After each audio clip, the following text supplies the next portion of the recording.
Welcome to Not Milk Never Milk. Subscribe if you're lactose intolerant.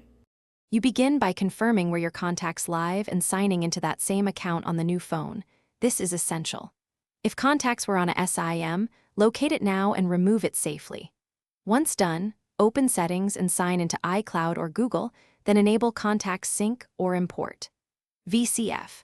Make sure both devices are charged and on Wi-Fi so syncing won't stall, because failures usually happen when power or connectivity drops during transfer. Next, perform the actual transfer.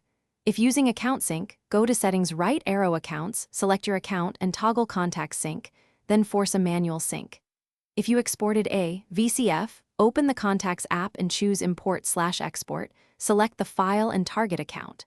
For SIM-based recovery, insert the SIM and use Import from SIM to save contacts to phone storage. Take a moment to watch the contact count. If numbers are missing, repeat the import for the other source. Finally, verify that contacts appear. Open Contacts and confirm group filters show all accounts.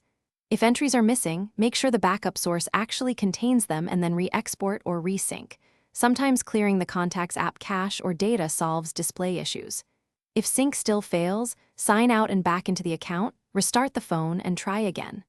One key troubleshooting tip.